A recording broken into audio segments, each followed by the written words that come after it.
So this is Loopamajig, which is one of my crazy loopy patches that I do from time to time. It's a little bit like Loop Flux. It's a little bit like Quark Stream. The idea is that there are 4 loopers, and you can see each of them recording. These little lights at the corners or show whether they're recording or not, and you have control over their pitch and their playback direction. You can turn them so they play back in reverse. But they're all sort of probabilistically determined. So what we have here is a record chance. This goes up to 100 or 1 or whatever. But that record chance only brings it up to 50-50 because we want to keep it so that it has a chance to play back too. So when it's at 50-50, it'll have a 50% chance that it records on each clock cycle. But that means also that sometimes it won't record and sometimes it'll record for 2 clock cycles. So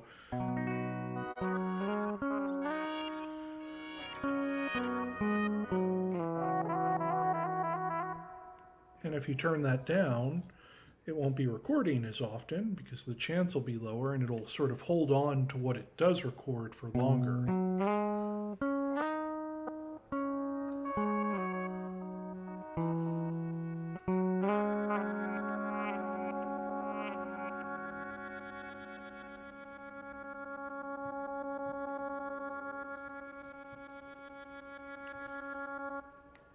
So there's an element of chance in when and what it records. And that's only accentuated by this next control called window flux. And this varies the recording window. There's sort of a base level that you can set with tap tempo. You've got tap tempo here. You've got tap tempo here. And you have clock coming in, MIDI clock coming in. You can also set it with a control here if you just want to dial in something. So those are the ways you set the base tempo, but then this loop flux adds variation to that. It'll only make the window shorter rather than longer. So the base tempo is sort of like the longest window period that you'll have, but again, because sometimes the coin will come up twice in a row to record, you get some longer recording windows. And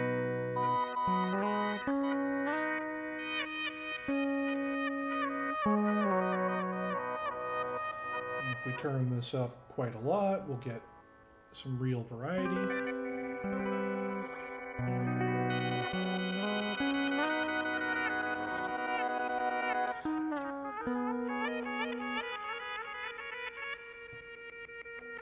And keep going and you get some really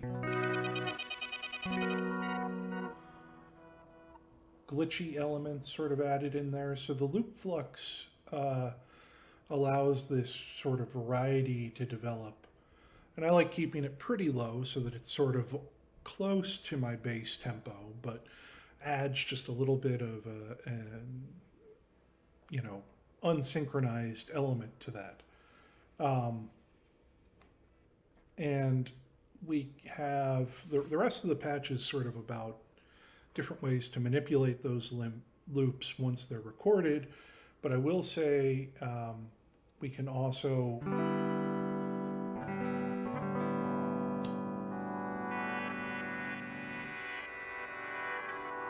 lock in our playback buffers, either with this middle stomp switch, or you can press the button here and it'll do the same thing. And what it'll do is wait until the next recording window to stop the recording process. So anything that's currently recording will continue to record until it reaches the end of its moment. But that's sort of the recording aspect. Once loops are in there, there's a lot of modulation that goes on. So you can modulate the start and end position of the loops are modulated. You'll hear them sort of shift around their buffer. And you can change the rate that that occurs. Let me turn the volume up.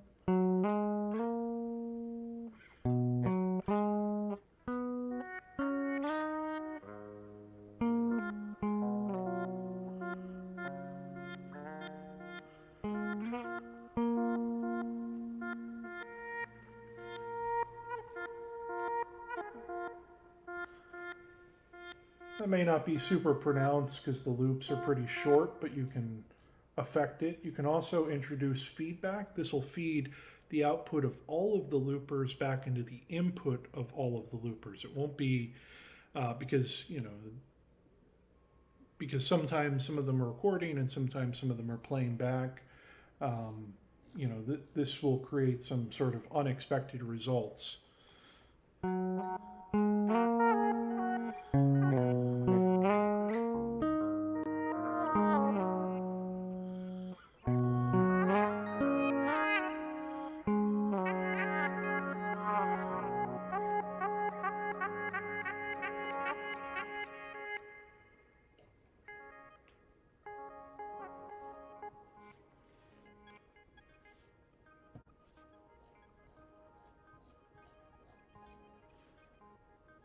And then the loops pass through bandpass filters that are always modulated.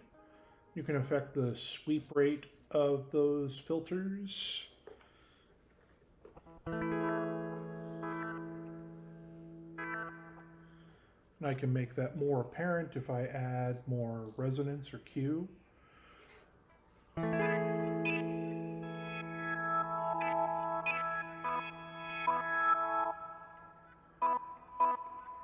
Change the sweep range.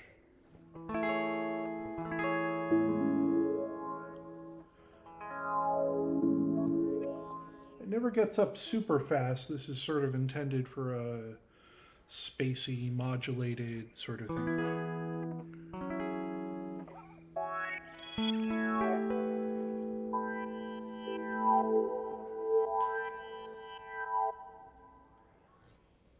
But you can set the resonance for more sort of phasey sounds. It's not really a phaser, but it sounds kind of like a phaser because the different bands are moving past one another.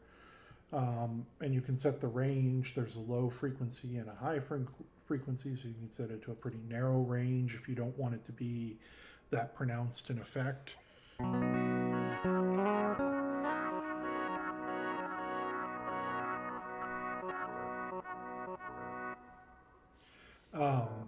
Then there's panning. You can control the spread of the panning. Each voice goes through its own panner that also has an LFO modulating it, and you can adjust the rate there. Again, it's not like super duper fast because, again, the whole thing I was going for here was sort of like a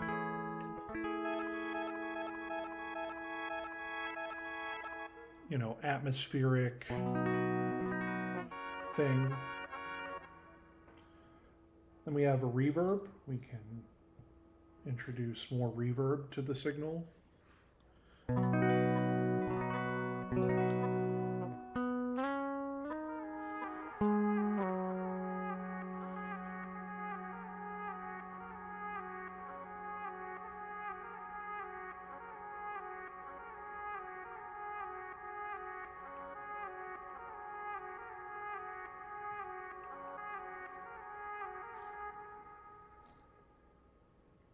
And then there's a wet and dry mix.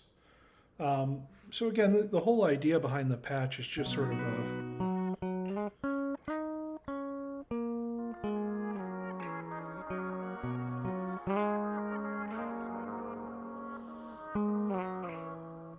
to add some sort of like nice, unpredictable, modulated, loop buffering stuff to a sound. It's sort of a atmospheric patch, and you can control the parameters, but you don't have to get too nitpicky about the individual controls or anything like that. I tried to create a template for that sort of thing. So I hope you check it out and enjoy Loopamajig, which is a great name whether you like the patch or not. It's a good name. So, yeah, have a good time. Thanks for checking it out.